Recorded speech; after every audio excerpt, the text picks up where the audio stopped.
안녕하세요. 오늘 저희가 함께 깊이 살펴볼 내용은 정동영 통일부 장관 후보자의 인사청문회입니다. 네, 보내주신 그 청문회 발언록 발췌 자료를 보면서요, 남북관계 복원, 또 한반도 평화 재구축, 여기에 대한 정 후보자의 생각들, 또 핵심 쟁점들을 좀 집중적으로 파헤쳐 보려고 합니다. 네.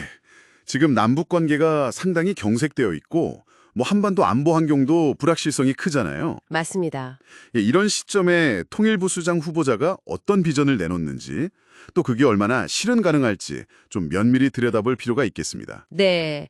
가장 먼저 좀 눈에 띄었던 게 그 통일부 명칭을 바꾸는 거예요. 한반도부 같은 이름으로. 아, 네. 그 얘기 나왔었죠. 서독 내독부 사례를 들면서 이게 뭐 통일 포기가 아니다, 실용적인 접근이다 이렇게 설명을 했더라고요. 부처 기능도 산림, 보건의료, 재난 이런 쪽으로 넓히려는 취지라고 했고요. 평화가 국익이다 이 점도 강조했죠. 명칭 변경. 이게 그냥 이름만 바꾸는 건 아니라고 봐야겠죠. 어쩌면 통일정책 방향 자체를 좀 바꾸겠다는 신호일 수도 있어요. 방향 전환이요? 네. 그러니까 통일이라는 큰 목표보다는 방장의 어떤 평화 공존이나 실질적인 협력, 여기에 좀 더 무게를 두려는 의도 아니냐. 이렇게 해석될 여지가 충분히 있습니다.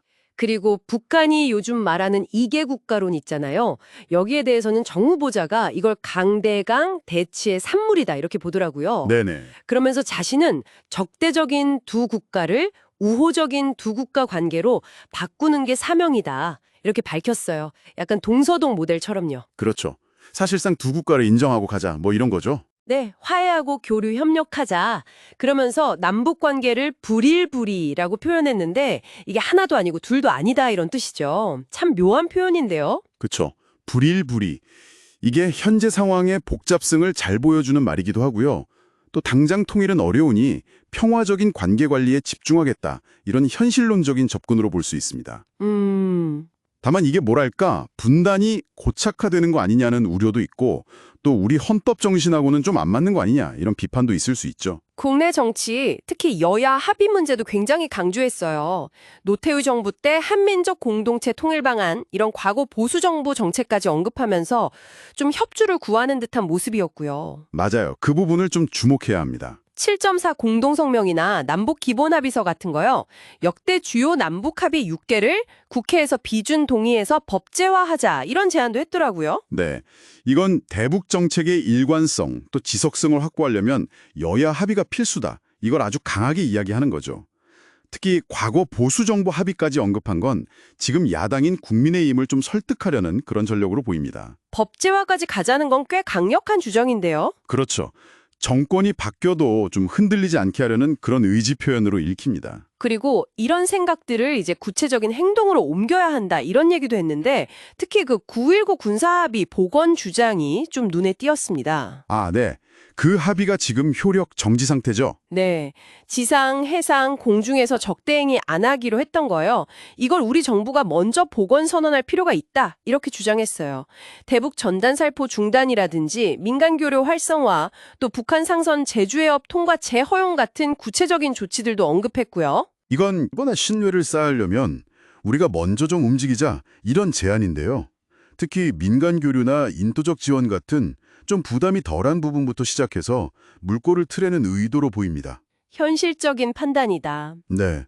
다만 북한이 지금 워낙 강경해서 우리만 먼저 움직인다고 과연 따라올지는 좀 지켜봐야 할 것 같아요. 또 다른 카드로 한미연합 훈련 문제도 언급했죠. 네, 그 부분도 민감한 사안이죠. 트럼프 전 대통령도 훈련 중단 약속하지 않았냐 이런 사례를 들면서 훈련의 축소나 조정, 연기를 검토할 수 있어야 한다 이렇게 강조했더라고요. 정치, 군사적 문제 해결이 본질적이다 이렇게 봤고요.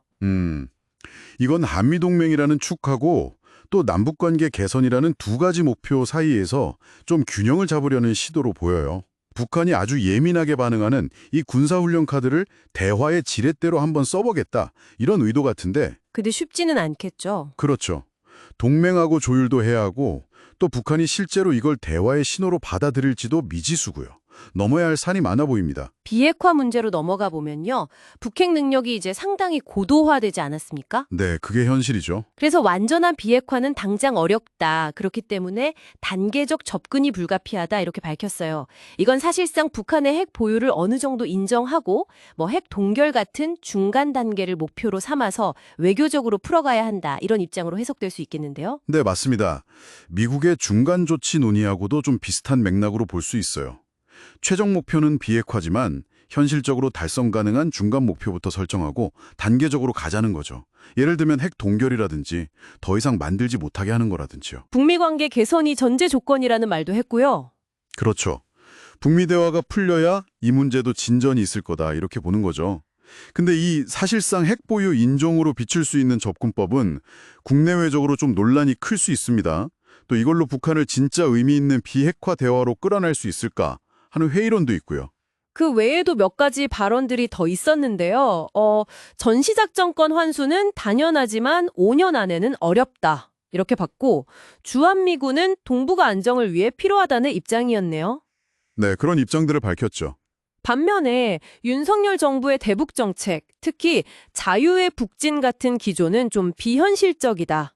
청산해야 할 과오다. 이렇게 꽤 강하게 비판했고요. 북한 인권 문제를 너무 공세적으로 쓰는 것에도 반대했고, 북한 청소년들 꿈이 과학자라는 등 북한 현실에 대한 언급도 좀 있었어요. 그리고 한국의 자체 핵무장은 비현실적이라고 확실히 선을 그었습니다. 네, 전반적으로 보면 과거 참여정부 시절의 어떤 경험이나 문제의식 이런 걸 바탕으로 지금의 엄중한 현실 속에서 좀 실용적인 평화 관리 그리고 대화 복원에 중점을 두려는 그런 정책 기조를 보여준 것 같습니다. 네, 오늘 이렇게 정동영 통일부 장관 후보자의 청문회 발언들을 통해서 그의 대북 정책 구상, 그 밑그림을 한번 그려봤습니다. 요약해보면 평화 우선, 실용주의, 그리고 대화와 협력 체계, 여기에 좀 방점이 찍힌 것 같아요. 맞습니다. 과거의 경험 그리고 또 변화된 북한의 현실 이런 것들을 다 고려해서 좀 새로운 접근법을 찾아보려는 의지가 엿보였습니다. 하지만 이런 구상들이 실제 정책으로 만들어지고 또 성과를 내기까지는요. 국내 정치적인 합의도 필요하고 북한의 태도 변화도 있어야 하고 또 복잡한 국제관계라는 여러 변수들을 넘어야 하는 과제가 남아 있습니다. 네, 그렇겠죠. 여러분께서는 정 후보자가 제시한 여러 해법들 중에서요. 한반도의 실질적인 평화와 관계 개선을 위해서 가장 중요하다고 생각하는 열쇠는 무엇이라고 보시나요? 그의 접근법이 앞으로 어떤 영향을 미칠지 그 파장에 대해서 함께 좀 고민해보는 계기가 되었으면 좋겠습니다.